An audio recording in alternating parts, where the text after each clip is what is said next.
We have been doing the Intertestament period, the 400 years of silence that seem to cry out and aren't so quiet. We've started and we've come a long way. In fact, the entire series is more than halfway through, even though we're only dealing with one when there's 2 and 3.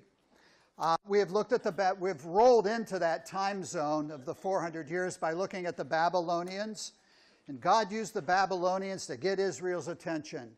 Israel was so backslidden and so far from God and the Lord that God's way was, okay, I'll send armies in to destroy the city, destroy the country, cart away people, I'll divide you up. God used the Medes and the Persians to provide the way back, come back. And it was under that Nehemiah and Esther and Ezra, those books were. The temple was rebuilt, the walls were rebuilt. And God used the Persians in a mighty way to allow that.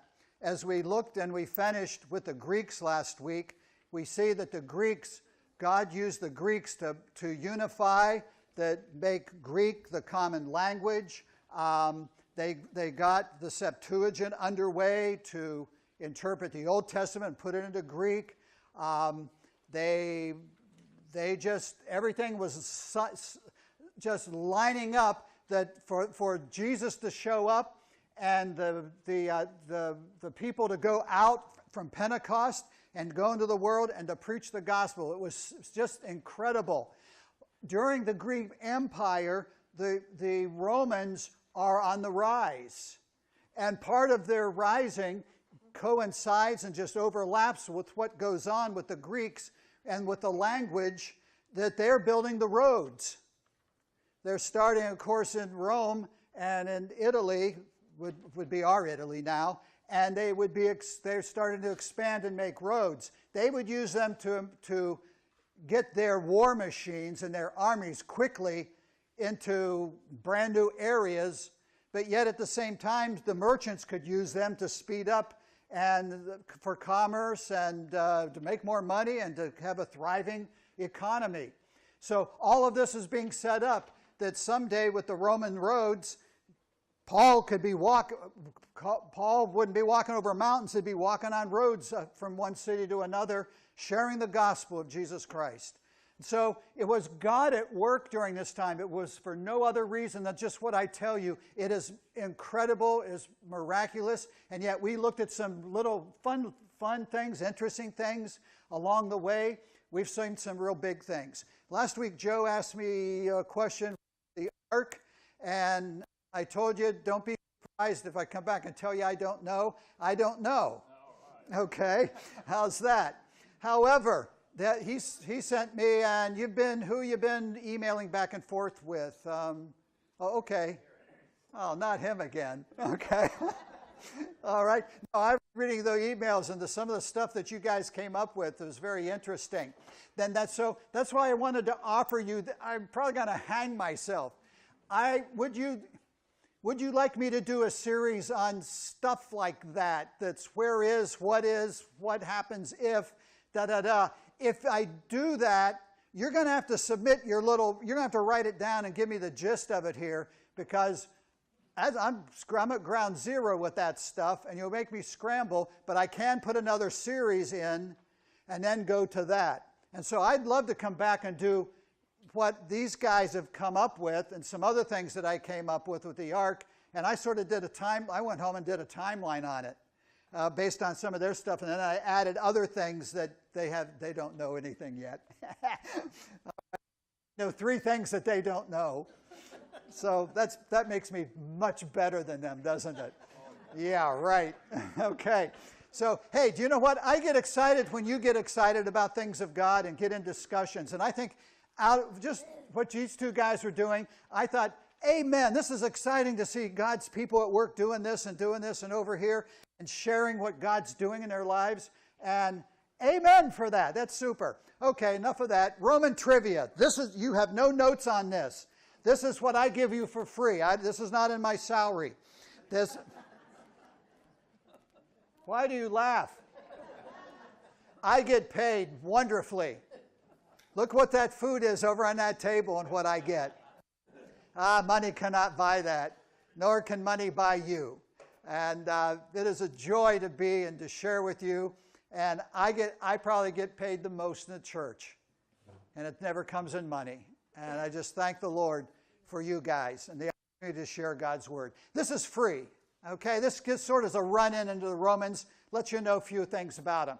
The ancient Roman civilization started on the Italian peninsula during the 8th century. That's the 700s BC. Founded 753 by its first king. Do you remember Romulus and Remus? They got adopted by a what? Oh, why am I even bothering today? You know all this. That's exactly right. And that's all, that's all nice stories, okay? And it grew to a rich, powerful city. By 117 AD, the Roman Empire included the whole of Italy. See, they're growing. It's huge. And all the lands around the Mediterranean, much of Europe, England, Wales, parts of Scotland. That's the Roman Empire. We'll get other pictures of that. It was actually the smallest of all of them, the three. But in many ways, because it was smaller, it was more controlled, and it was more powerful and more awesome than the others. And you'll see some of that when we get into it. The Roman Empire is not the largest. In fact, in all of history, at this point, it's only the 28th largest empire as concerned. Life expectancy in ancient Rome was just 20 to 30 years of age. You're dead. Well, none of us made it. We're gone. You say, why is that? Remember with the Greeks that the populations of their city were usually 60 to 80% slaves. People they conquered. Who built these buildings? Who laid these roads down? Who dug these trenches? Who did this? It was the people that you conquered, that you would use them to do those things. And Rome was no different. Rome was so harsh that if you did something wrong, you were lucky to become a slave and go out and work and die working. The only other alternative is a spear or no head. They didn't really have, you get a 7-year sentence in here. There weren't 7-year sentences in 7 months. And there was no probations. There was, you did this, you're this or you're not anything. When Julius Caesar died, he left today's equivalent of about $270 to every Roman citizen. I thought you should know that. The Romans didn't spend all their time fighting. The fact actually is they were always builders. They were always doers. They always had to be doing something. Not just conquering, but they were builders. And Colosseums, archaeologists have the spot in Jerusalem where a Colosseum was built, actually in Jerusalem. Question? You said he gave $270 to each Roman citizen. Is that throughout the whole? That's any Roman citizen had $270. And it was still that big? Yes. Yeah. But not everybody, slaves were not citizens. Okay, so that meant, well, Apostle Paul came later. These are some of the things that they would build. Much of our architecture today that we have is like that. Being a Roman citizen got $270. He wasn't alive, Julius Caesar. He came after that. No. So probably not. Here's one of their roads. They loved to build roads as promenades into a city, and they would build the Ionic structures and businesses would be close to them. But they wanted to do that because when they were coming home, they were always coming home as victors.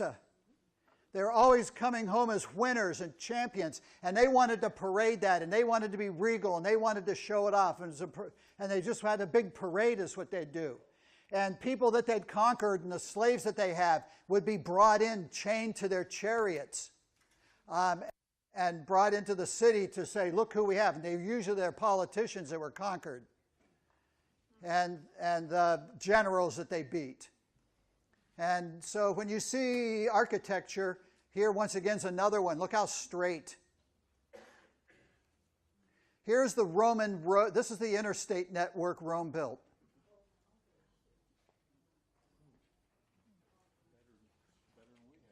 all by slaves. Yes. Remember you told us before that was bigger than our interstate. Yeah, it's. I gave you the mileage on this. It's bigger than our interstate system today. Yeah.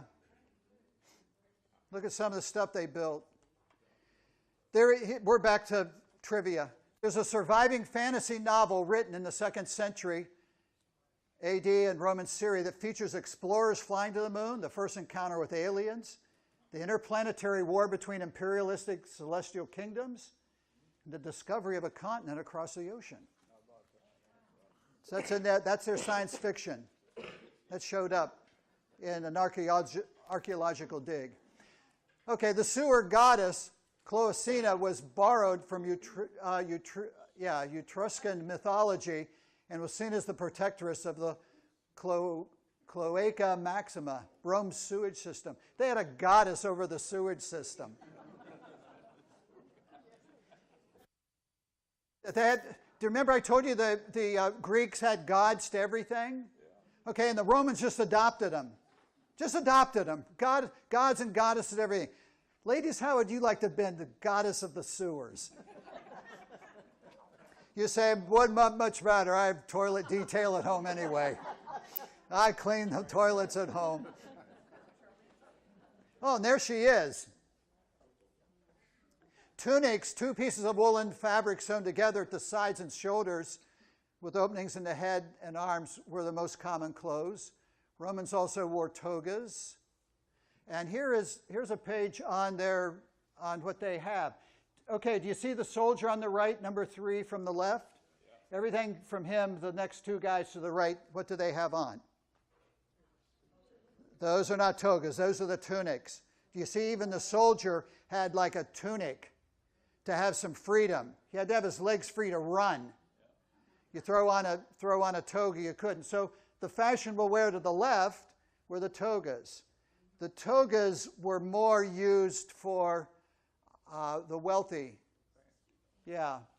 Did you ever wonder, where the United States come in Roman in history? Fact is, Lady Liberty was inspired by the pagan goddess Libertas.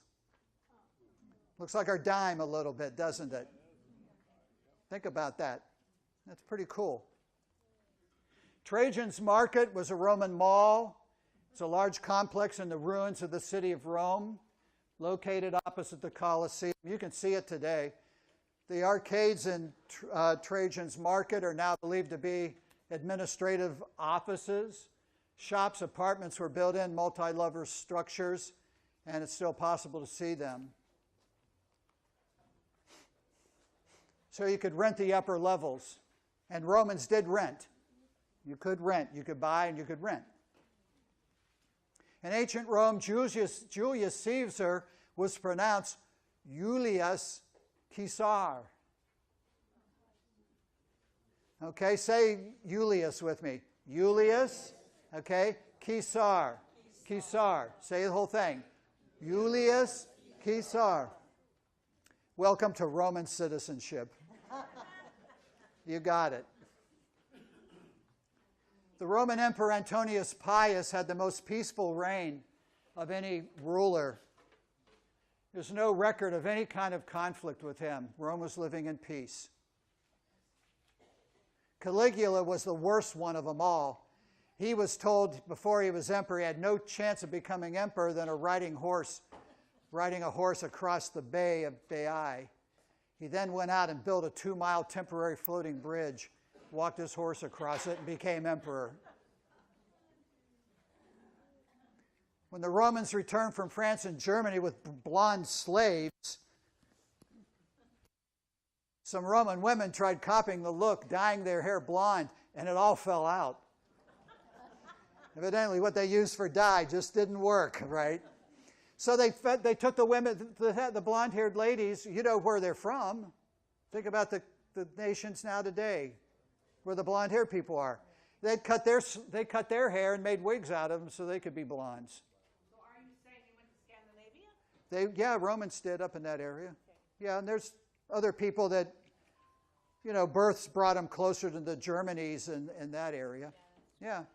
The Roman Pantheon is still the largest unreinforced concrete dome in the world.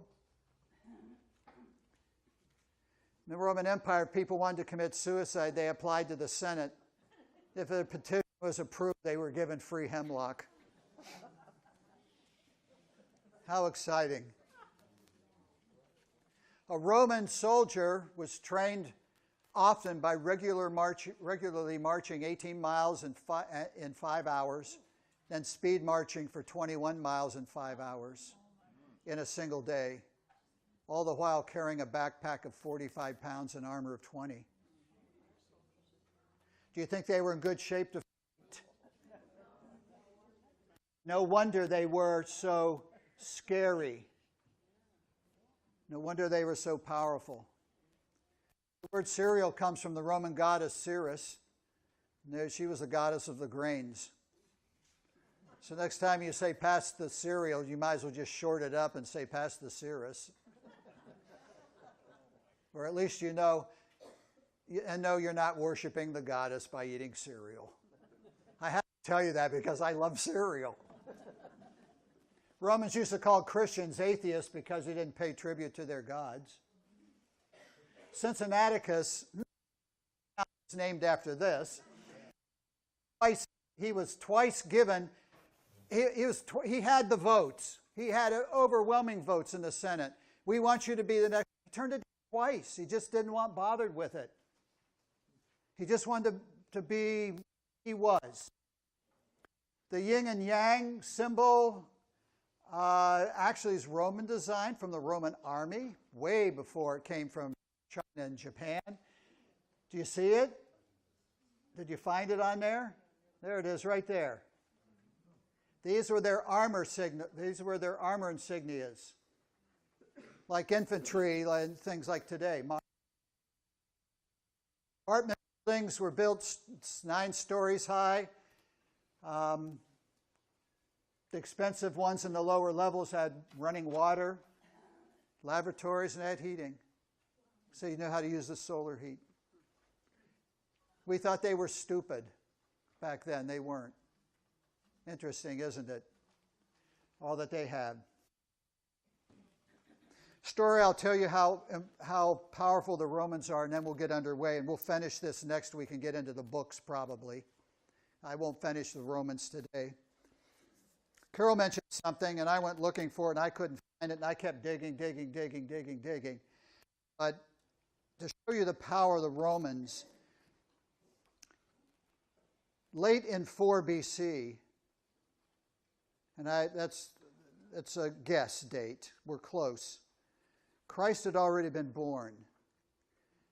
In the northern city in Judea, up north, close to what we'd call the Lebanon border now, but there was a town called Sephora, and there was a sort of a lawbreaker by the name of Judah, and he'd steal and stuff like that with his group, and he'd run. He eventually said, well, in celebration of he'd heard about the light, and had heard it supposedly, this is written, and he said, and he thought Jesus was the king.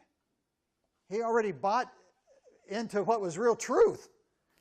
And he said, we're going to take the city back, and we're going to get rid of the Romans, and we're going to pave the way for when he's adult. Well, a renegade goes in, he takes down the city. But the local general who was over in Antioch, I think, yes, he hears of this and has already got a road, and he brings the Roman army over there, and he just doesn't defeat this guy and his band of men. Here's how powerful the Romans were. Everybody in the city that wasn't killed was taken back to Rome as slaves for life. Man, woman, child. That's how swift and how strong and how final Rome was. They would do that in the blink of an eye. So that's not in here. I've added some stuff and we're underway. This is all about Rome, the imperialists, the last one. The Roman Empire basically was ruling of the known world, and that from 63 before Christ to 135 after Christ. That means Christ is involved in here, definitely. Wayne? I'm just a little confused. You said it was in Christ was born probably in 4 BC, not 0. Okay? Yeah, the calendar got shifted off when it shifted to Julian. And that could be one of your questions of, hey, explain that. And I could spend some time on that down the road. So little things like that could come up. That's a good question, though. Okay? God used Rome to build the roads and systems to usher in the King of Kings and to spread the gospel throughout the world. Others would say they made him to build aqueducts and great big buildings. No, they did that, but God used them for this. Remember this? Okay, do you know where we are now? We started at the gold, silver, bronze, we're down to the iron. And how did Rome rule? With a fist of iron. In Daniel 7, it's the 4th beast in the lower right-hand corner, which is a dreadful, terrible beast Daniel talks about. 10 horns, a little horn. We've covered all of that in our study of Revelation. But what do we know about Pax Romana? And that means peace. In general, Israel could live and did live in peace within the Roman Empire, as they did the other empires, not the Babylonians. But the other ones just said, okay, you belong to us. You pay your taxes, keep your mouth shut. Many of them said you can keep your worship going. Just don't overthrow us. Don't be stupid. And Israel would live that way. And business could be as usual and normal. But rebellion was dealt with. Rome was all about systems. They had one for everyone and everything. Everything had to be done by the book. They built things by the book. They governed by the book. They lived by the book. And you were part of that system and needed to be part of that system. And not just the roads, but we will revisit more of that in the book of Acts in another time. Galatians 4:4 says this, when the fullness of time came, God sent forth his Son, born of a woman, born under the law. And that phrase, the fullness of time, describes this period. It's talking about the fullness of time of a woman giving birth. Is the easy thing to understand. That through the birth process, through the 9 months, a child grows within a woman's womb. And does she get skinnier or does she get bigger? Okay, she starts to add weight because of the child. And if she obeys her doctor, she stays at a good weight that she's not really adding on a whole lot that she's going to end up having to run off along the way.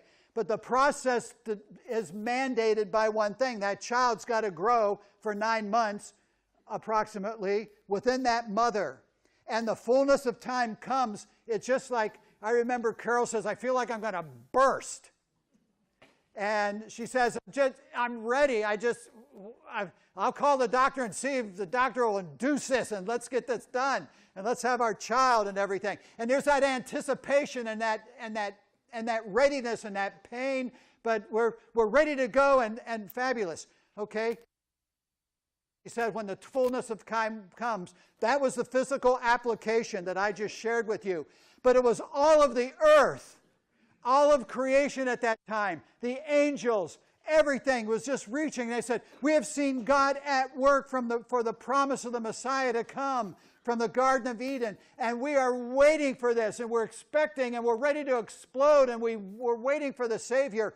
And pow, Jesus will be born. It's the time. It's in the Roman time. It's the time of Christ and the time of the Savior of the world. The Messiah is going to arrive in this time. Amen. This is cool.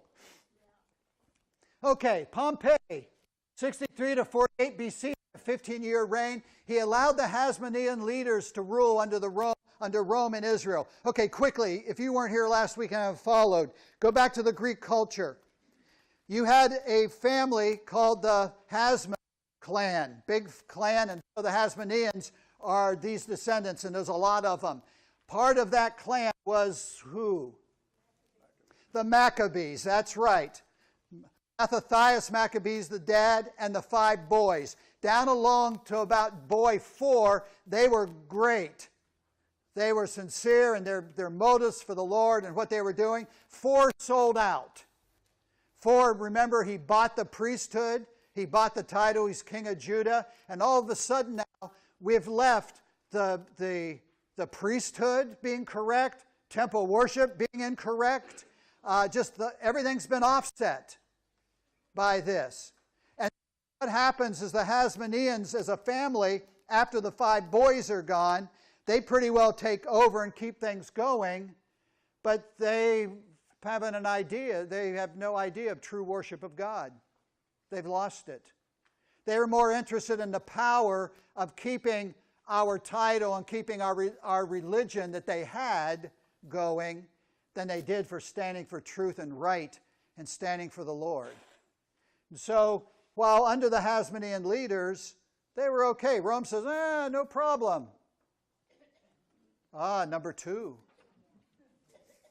We have had the top 10 countdown. And I know you have come today. Most of you have not missed a week because you want to see the numbers go down. That's what you come for and what you want. I know that. But we are at 2. The countdown is 2, 2, 2. A name goes with a number. Joseph is born 58 BC. Say no more. Julius Caesar. If I said, name me somebody in ancient Rome that was powerful and probably the most famous person, you'd probably say Julius Caesar. Do you know he only lasted 4 years? All these other guys lasted a long time. But he did nothing much to hurt Israel. But he did a lot to hurt his cause because he upset the Senate by expanding the empire. He spent money too fast, too quickly, and lives, and in the incredible interstate system that he did. So not only was it the roads that he built, but it was the buildings that he was putting up, that he upset the Senate, and you don't upset the Senate, and he was gone. He didn't last long whatsoever. But as far as relationship to Israel, there was nothing that really shook anything. And this is the empire again. There's the interstate. And did you see? They have cranes. They just didn't run on gas. Yes, Wayne?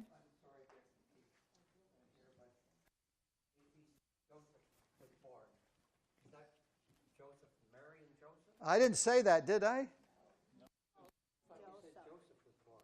Is Joseph of Mary and Joseph.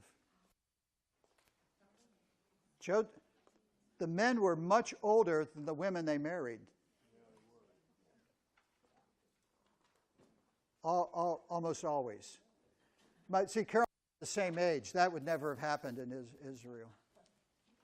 That would never happened in the Old Testament. That had been rare. Do that. The man is always older. Just a lot. Yeah. So here's cranes. Here's some more architecture. I'll move quickly. You've seen this. It still exists today. It's aqueduct right out through the farmer's field. Octavian, 44 BC to 14 AD. Okay, if Jesus was born in 4 BC, Octavian is number 1. There are 2 Caesars that were on the throne while Jesus lived. One of them is Octavian. I'm going to tell you right now, you know him as Caesar Augustus. This is changed name. Okay, remember the Bible? We'll get to it in a minute. And the second one is Tiberius. So you had Caesar, you had Augustus, and you had Tiberius, were the 2 Caesars when Jesus lived. And one took throne before him, and the other one was a little after him. He was a nephew of Julius Caesar. I don't think I would want to be that. He defeated the last Ptolemy Empire in Greece, and this victory ushered in a long period of peace for Romans in their way of life. I shared with you the last Hasmonean But look down lower. Antipater and Mark Antony used their influence to persuade the Roman citizen to send his son, Herod, to rule over Israel. And this becomes, of course, Herod the Great. And he rules over Israel. This is the Herod that got jealous at the birth of Christ. And what did he do? Killed all the he could. That's right. Yeah, up to 4, was it? Yeah. The interesting thing was he pulled that off. What happened to him? He just died. Okay, this is a little bit about him. His rule was the Jews did not want him, did not like him. He was an offense to them for several reasons. Number one, he was not a Jew. He was not a Jew. He was an Idumean. He was not a Jew. Why are you ruling over us? You're not a Jew. You're not from our line. You're not our people. You're not our king. But they couldn't say that out loud. He was a Hellenist, which is a Greek but the Hellenist was the Greek lifestyle and culture of anything, eat, drink, and be merry. And he was just like Rome. And on top of that, he could have been nice. He could have been this and nice. But little c is where the kicker was. He was just evil to the core. He was wicked, wicked, wicked. He would build many great structures in Jerusalem and in Israel, which fit into the character of Rome.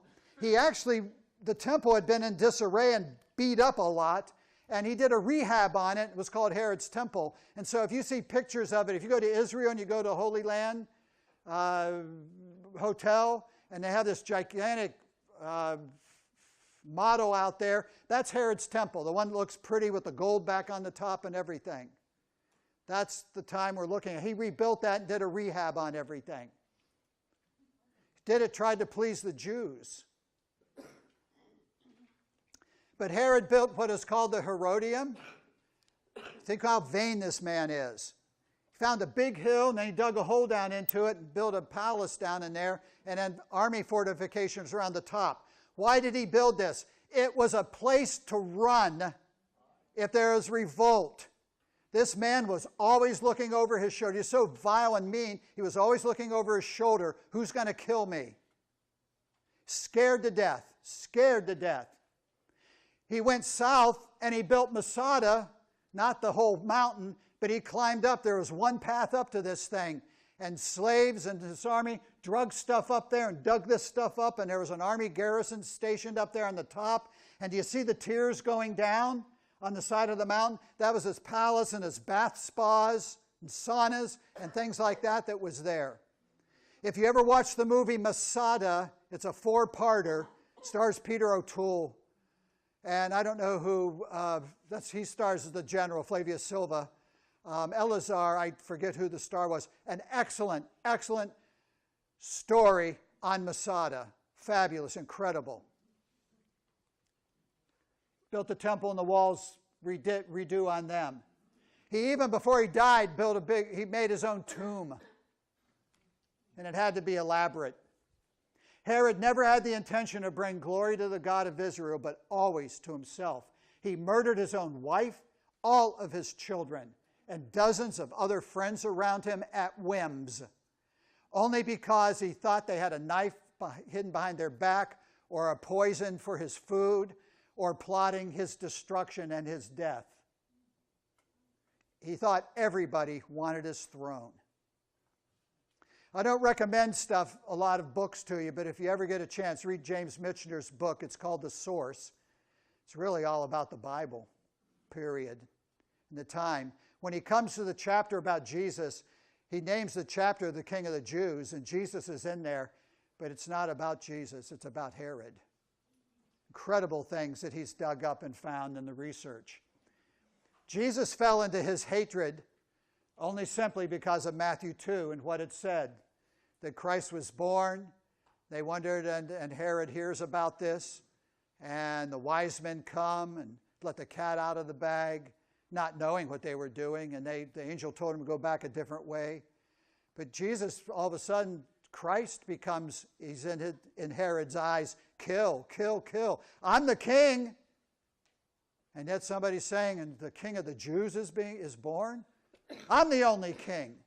I'll take care of this real quick. And says, I'll wipe any potential of them out and kill them all. So he thought. He would have 5 sons rule after him, and these guys show up all throughout the book of Acts. And that's just for you for reference. Question, Sandy? If he murdered all his children, where did they come from? He had wives. Other children other than the ones he killed, obviously. Well, he had children that came from them, but so he did have kids he didn't kill. Okay. He had descendants, okay? Yeah, okay. So he had 5 sons left, but he wiped out everything, all the rest. Okay, let's go on. The death of Herod Agrippa II. This last, sees Herod Agrippa, E, down at the bottom. The last Herod will end basically the New Testament era, and when John dies. And so it ends the New Testament period. Now, back to Octavian. I filled in. He's the Caesar, and all this is going on under him, Herod and all this. Back to Octavia. The Senate named him Octavia, Rome's first commander and emperor-in-chief. He was given the title of Caesar Augustus.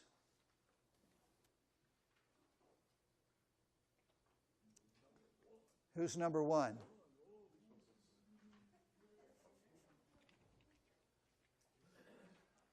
I don't want to go this route. Yeah, I'm going to come back to this. I'm here. I have to stay. I'm looking at the clock. If I have to stop right here, I need to stop right here. The people that are 10 all the way down to number 1, of course, were men, and their close birth dates, they may be exact. These were the men that when the New Testament stopped, or the Old Testament ended, and the last king, Jeconiah, is deported back and taken back to Babylon, there really aren't any more kings ruling. But the line has continued, because Jeconiah had sons, other people had sons, and children were being born.